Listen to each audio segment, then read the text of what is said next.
I didn't think anyone thought we would be 3-3 at halftime. So I guess that's the silver lining of this one.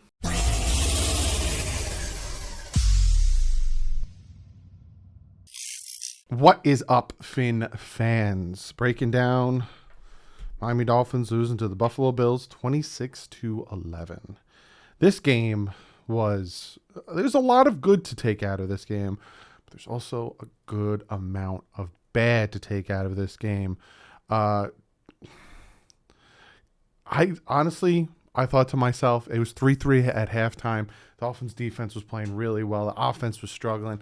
I'm thinking to myself, if they pull this win off against Buffalo, I can't live stream for the rest of the year because I'm the bad luck. Well, it ain't me.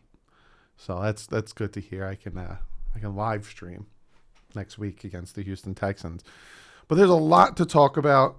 I know for a fact, I already saw it on Twitter. It was Tua's fault we lost. Tua sucks. Tua this, Tua that. And to them, I say, that's what I say. If you watch the game and what you took out of this was the reason the Dolphins lost was because of Tua, can't help you. Am I saying he helped win? Or am I saying he could have done better? Or am I saying he had a fantastic elite game? No. But if you're going to honestly come in here and tell me it's because of Tua the Dolphins lost to the Bills, I'm just going to leave it at that. I'm just going to leave it at that. I'll say this, though. It 1,000% wasn't on the defense. Again, the Dolphins defense held the Bills. Again. So I don't know where this defense was last week against the Atlanta Falcons. We needed you for one drive. And you shut down the Bills. First drive, punt, field goal, punt, turnover on downs, end of half, punt. They didn't get a touchdown until their second drive into the second half. But I'm getting ahead of myself. We're going to talk about that. Let's jump into the stats. Tua Tagovailoa, 21 for 39, 205 yards, and that interception, which I will talk about. Myles Gaskin, 12 carries for 36 yards. Savon Ahmed, 7 carries for 22. Tua Tagovailoa, 4 carries, 10 yards, and that touchdown. Devontae Parker, 8 receptions for 85 yards. Mike Gesicki, 3 for 48. Jalen Waddle, 4 for 29. Myles Gaskin, 3 for 19. And Patrick Laird, 1 for 10. Josh Allen went 29 for 42, 249 yards, and 2 touchdowns. Josh Allen was their leading rusher, 8 carries, 51 yards, and a touchdown. Devin Singletary, 7 carries for 28 yards. Cole Beasley just beasted on the Dolphins. 10 catches for 110 yards. Stephon Diggs, 5 catches for 40 and a touchdown. And then Jabril Davis was the other touchdown for catches for 29 yards. For some reason, this site won't let me pull up the team stats, but I'm pretty sure the Dolphins had more penalties. That's something else we want to talk about. But like I was saying before, 100% was not on the defense. Going 3-3 at halftime, and like I said, they didn't score their first touchdown until their second drive in the third quarter. Then they scored their 2 touchdowns, field goal.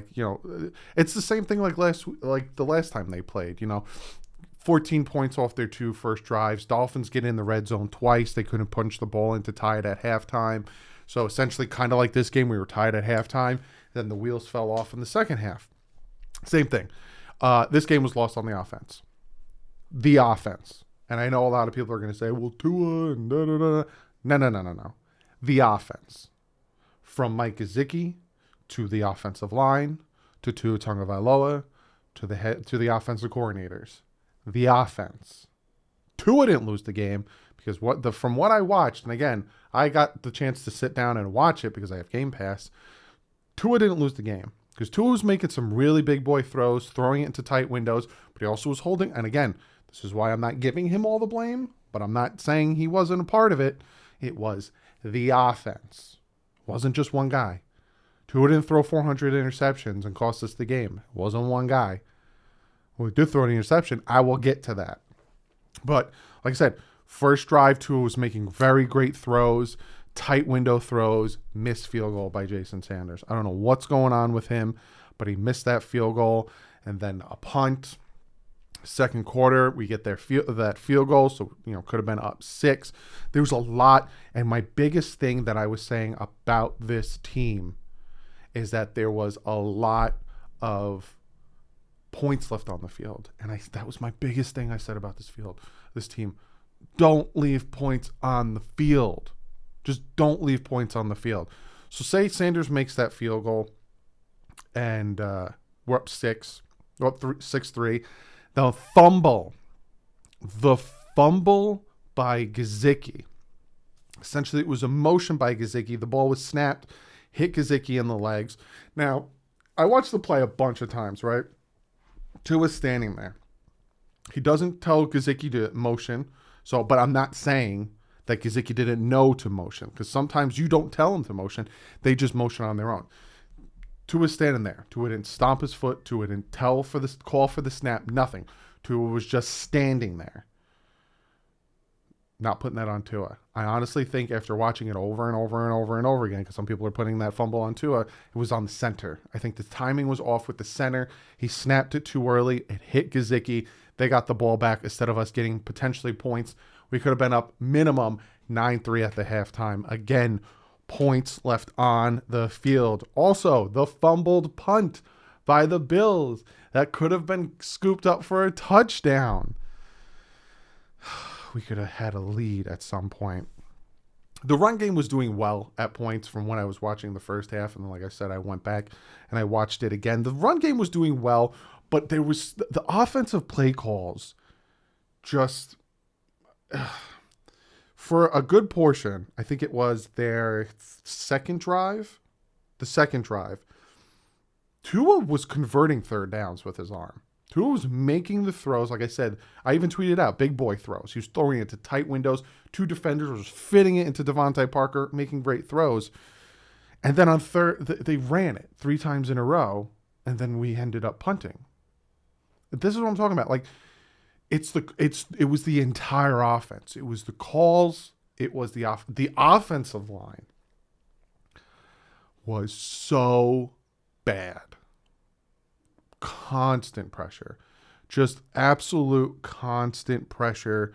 Tua had to just keep dumping it out, get the ball out quick. There was some points where he was trying to step up and the ball got hit. And I think not Josh Allen. Well, I forgot the defensive lineman's name. Landed on the ball, and then we eventually, luckily, got it. Like, just so much pressure on the kid, and he's trying to evade. He's trying to step up. He's trying to get the ball out quick. They clocked him. I think he has the 4th or 5th fastest release time, trying to get the ball out quick because the offensive line gives him no time. No time. And then the defense knows that. All right, we just got to cover him for about 10 yards because after about 10 yards, we're going to get pressure on him. He's going to have to roll out of the pocket and do all these things. It's ridiculous. It's ridiculous. If I had to put all right, gun to my head, who on the offense cost us this game? Offensive line. It was 100. Who on the offense cost us the season? The offensive line. 1,000%. If you look at this team and you think that it's not the offensive line is a main culprit why we're sitting at 1-7 right now, that's all I'm going to say. I'm just going to shake my head.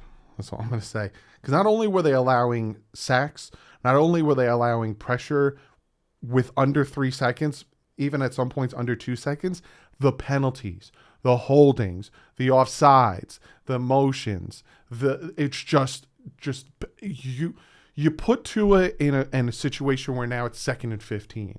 You hand the ball off. Horrible block by Roberts. It's now 2nd and 13 because the run went backward. Like, it's just, you cannot win without good trenches. And I'm not even going to talk about the defense. When we do the film breakdown Tuesday, and then I release it on Wednesday, it's going to be fun watching the defense for the first quarter and first 2.5 quarters, because the defense was shutting the Bills down. I had Bills fans, and I even said, I'm like, what do you, I know you think that there's no chance, but what do you think? And I had Bills fans saying, there's not even an iota of a chance. You're going to get blown out, da-da-da-da. And I bet you at halftime they were Pooping bricks. I almost said it. Because the defense was shutting them down. It was just the offense just couldn't get it together. Just couldn't click it together. Now, what's going to happen Tuesday? I don't know. That's for a video tomorrow. I'm going to do a trade deadline video for tomorrow. And then all of a sudden, late in the game, 4 minutes left. They go for 2. They get the touchdown. They go for 2. They get it. You're down by 9 with 4 minutes left. I got to start pushing the ball down the field. I got to start forcing passes. And that's what Tua did. He threw an interception. I'm not mad about that interception. Call me a two-in-ear, call me a whatever the heck the names people came up with now. I'm not mad about that interception. You're down by 2 scores with 4 minutes left, no timeouts.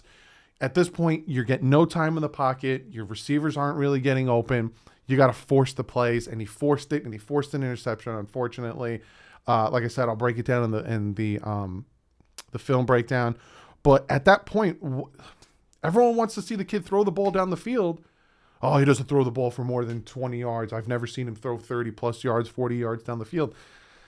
How do you expect it when this offensive line gives him no time to throw the ball? At this point, the offense is essentially schemed around in routes, out routes, slants, comeback routes. Because by the time he gets the ball and he drops back, I was watching the game.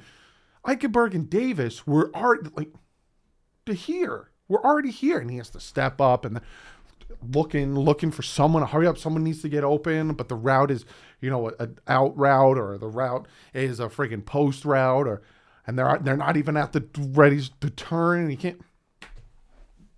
It's a nightmare. It's an absolute nightmare. That being said, Brian Flores and Tua Tagovailoa were extremely late. Extremely late.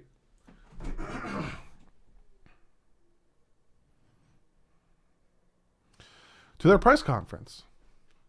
And people wondered why. Flores said he took so long to get to the podium because he just kind of sat there after the game. It's tough. It's a tough loss, and they're 7 straight. It's weighing on him. Again, I'm not going to talk about trades. I'll talk about trades tomorrow. I know a good amount of people. I'm not even going to say a lot, because look at all the polls. There's actually more people that want Tua to stay than there are people who want to trade for Deshaun Watson. I'll give you my opinion on it tomorrow. You can assume what you want now, but I'll give you my factual opinion tomorrow. But it seems like Flores and Greer are at desperation mode. And give you a little preview. They might pull some type of trigger. We'll see. I think that they should stay pat on their asking price, and I don't think they should move off of it, because the Texans are desperate. Because the Panthers come out and they say, "Oh, the rumors about CMC." They're like, "Those are fake. We even called him and said no, that's not." So many people are coming out and saying, "Nope, nope, nope, nope, nope."